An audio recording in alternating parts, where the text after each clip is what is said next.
Huwag ng tropa! Ang handa ng maglingkod sa Kongreso, ang kakarubaya ng Santago, ang ating Ernest Choice, ang Pagkapatro, Congressman Joel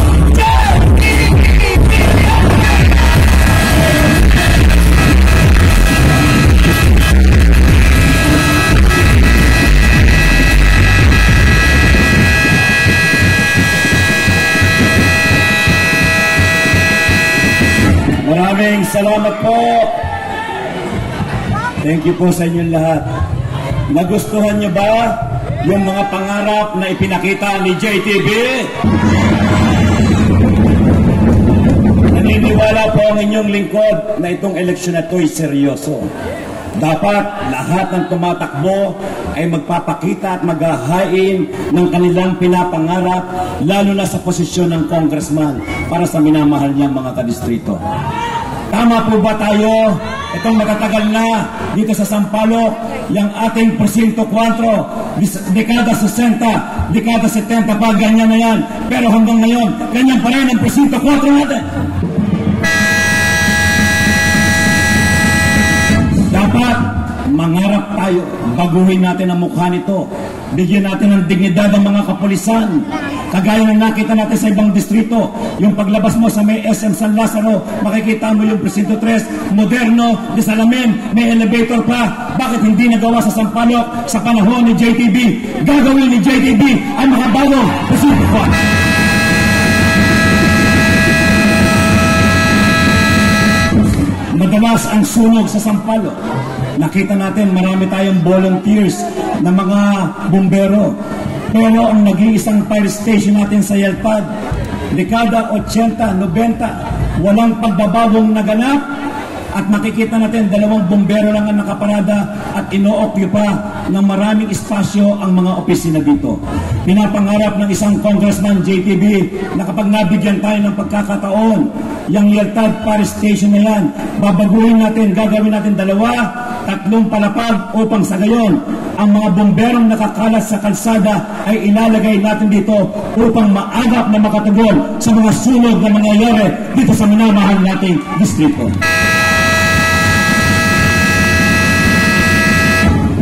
Ilan lang po itong mga napanood ninyo. Kaya ko po ipinalabas ito. Hindi po pwedeng magsabi ang isang kandidato, gusto kong maging congressman. Ako nagboto niyong congressman. Ano ang iyong plataforma? Ipagpapatuloy ko po ang ginagawa ng ating asawa. Hindi pa pwede ganon. Tama ba? Dapat may lumaban sa ganon kalakaran. Dapat may sumisigaw ng iba naman. Marapat lamang na makita ninyo ang mga pangarap ni JTB upang pag nabigyan niyo ako ng pagkakataon, singilin ninyo ako. Laway-laway lang tayo ngayon. Sapagkat pag wala akong inihain at naging congressman ako, wala kayong sisingilin sa akin sapagkat wala akong pinakita at ipinangako sa inyo. Hindi kagaya ngayon, may ipinapakita ako sa inyo. Kaya nga sabi ko, nalulungkot ako kung bakit ang sistemang nagaganap ngayon, kabila ang bigayan ng AX, AKAP at TUPAD. Pero sino ang nabibigyan? Ang mga kakilala lamang, kamag-anak at yung mga halarang kalista. Pag si JTB na ang maging congressman nyo, titigilan na natin ang maling sistemang yan. Dapat ang makinabang sa pera ng gobyerno, yung mga talagang nangangailangan ito, yung dinadialysis, yung may cancer, yung bedridden, yung may mga anak na may sakit, yung mga nawalan ng trabaho, yung mga batang hindi kayang pag-aralin ng kanilang magulang. Dapat ang pondo ng gobyerno ibibigay natin sa mga tamang tao na nangangailangan dito sa Sampaloc, Maynila.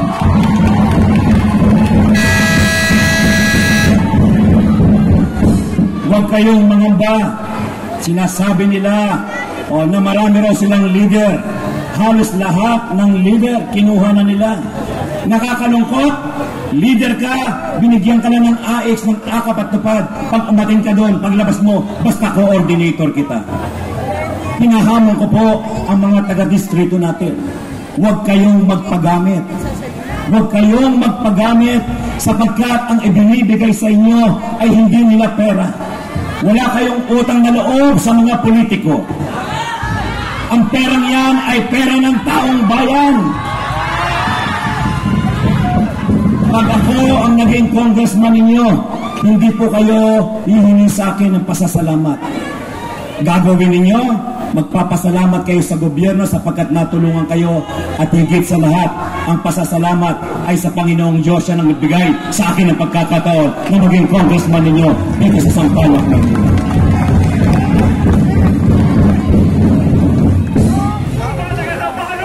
Huwag na pong sasama ang loob nila.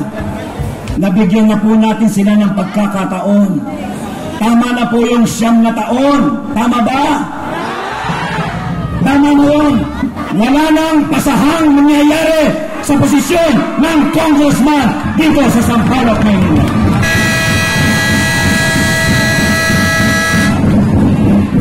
Bakit matatalino ang mga botante sa Sampaloc? Tingnan ninyo. Taong 1998, real talk lang tayo. Sapagkat itong bilin sa amin ni Yorme, huwag tayong maninira, sabihin lang natin ang buong katotohanan.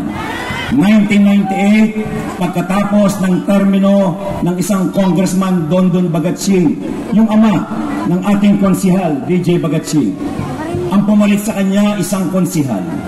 At ang pangalan ng konsihal na ito ay si Councilor Rudy Bacani. Tama po ba? 1998, 2001 nagre-elect si Congressman Rudy, panalo. 2004 nagre-elect uli siya sa huling pagkakataon, panalo. At noong 2007, sabi ni Congressman Rudy, maraming salamat Sampaloc sa 9 na taon na ibinigay ninyo sa akin bilang maging congressman ninyo. Pero gusto ko pang ipagpatuloy sana sa another 9 years ang aking paninilbihan. Ha? Congressman, 9 years lang po ang termino ng congressman. Ano pong ibig niya sabihin ipagpapatuloy ninyo? Ang ibig niya sabihin, gusto niya pang ipagpatuloy, kaya ang ginawa ni Congressman Rudy noon, pinatakbo niya ang kanyang may bahay na si Madam Butch Bacani. Pero hindi binoto ng mga taga-Sampaloc si Madam Butch Bacani kahit maraming naitulong si Congressman Rudy, sapagkat ang gusto natin, magbigay tayo ng pagkakataon sa iba. Iba naman. Kaya noong 2007, imbes na pagbigyan natin ang pagpasa ni Congressman Rudy sa kanyang asawa, ang binoto natin ay isang masipag na konsihal noon. At ang pangalan nito ay si Councilor Tricia Bonoan David. Tama po ba? 2007, 2010 nagre-elect, 2013 nagre-elect. Natapos ni Congressman Tricia ang kanyang termino. Pagdating ng 2016, sabi ni Congressman Tricia, maraming salamat Sampaloc sa 9 na taon na ibinigay niyo sa akin, ako'y makapagsilbi sa inyo. Pero gusto ko pang ipagpatuloy din sana ang aking paninilbihan for another 9 years. Pero nagsalitang taga Sampaloc, Congressman Tricia, pagpasensyahan niyo na po. Pinagbigyan na namin kayo. 3 termino, 9 na taon. Gusto namin, iba naman ang pagbibigyan ng pagkakataon para maging congressman. At noong 2016, ginawa nating congressman ang isang masipag na konsihal noon. At ang pangalan ng konsihal na ito ay walang iba kung hindi si Councilor Edward Maceda. Tama? 2016. 2019, nagre-elect siya at nanalo. 2022, nagre-elect siya sa huling pagkakataon, nanalo. Ngayon, June 30, 2025, tapos na po ang ating kasalukuyang congressman.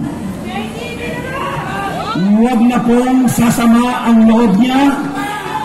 Tama na po yung 9 years, pero kagaya ng naunang binanggit ko, ang isinisigaw niya ngayon, maraming salamat Sampaloc sa 9 na taon na ibinigay ninyo sa akin. Tapos na po ako, pero gusto ko pang ipagpatuloy sana sa pamamagitan ng aking asawa.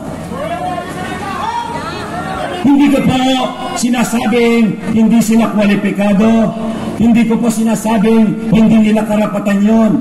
Pero ang sinasabi ko, ang kailangan nating susunod na congressman ay marunong gumawa ng batas, kagaya ng mga batas na nagawa ni JTB. Ang tapat ko, linis ko, ordinance, zoning ordinance, proteksyon sa hanay ng LGBT, Modified Muffler Noise Regulation Ordinance, Anti-Vandalism Ordinance at pagbibigay ng monthly allowance sa solo parent, PWDs at mga senior citizens ng buong lungsod ng Maynila.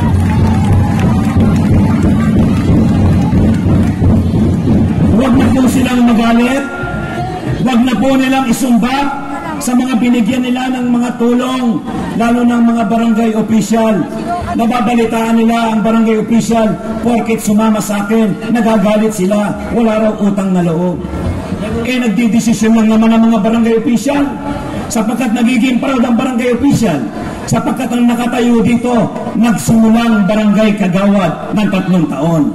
Naging barangay chairman ninyo ng 13 years. Unang takbo ng konsihal, hindi pinalad na talo. Bumangon sa pagkakadapa. Lumaban muli ng 2016. Ipinagkaloob sa atin ng Panginoong Diyos. At ngayon, nakakatatlong termino tayo. 25 years in public service ang isang JTB Villanueva. Kaya handang-handa na tayong magtrabaho bilang congressman ng Sampaloc, Manila.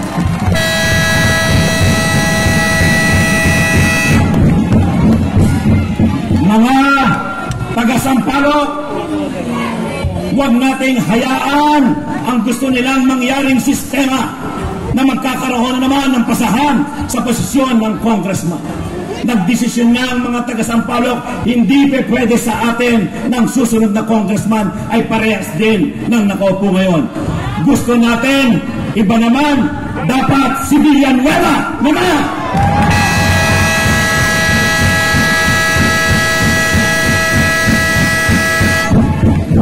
Dapat na susunod na congressman, yung pakalat-kalat sa kalsada, yung marunong kumain dyan sa Gerardo Bisayan, yung marunong kumain dyan ng tapsilog sa may Cebu, yung marunong kumain ng tapsilog dyan sa may 5 o'clock, yung nagpapagupit lang ng buhok niya dyan sa may Permesa kay Nardo, 120 pesos lamang. Bumibili ng padisal dyan kay Batang sa M. de la Puente at tuwing linggo namamalengke sa Trabaho Market ang isang batang kalye ng Sampaloc. At ang pinakamahalaga, sasamantalayin ko ang pagkakataong ito, wala po akong pera. Marami nag-a-apply sa akin na maging barangay coordinator, pero napapailing ako sapagkat wala akong pera para ibigay sa kanila bilang allowance. Ipinaghihingi ko po ng paumanhin yun. Nagtatapat po ako sa inyo. Marami pong lumalapit, marami pong nagtatanong sa akin, kahit gusto ko man na magkaroon ng maraming coordinators, wala po akong pera. Kaya sinasamantala ko ang pagkakataong ito.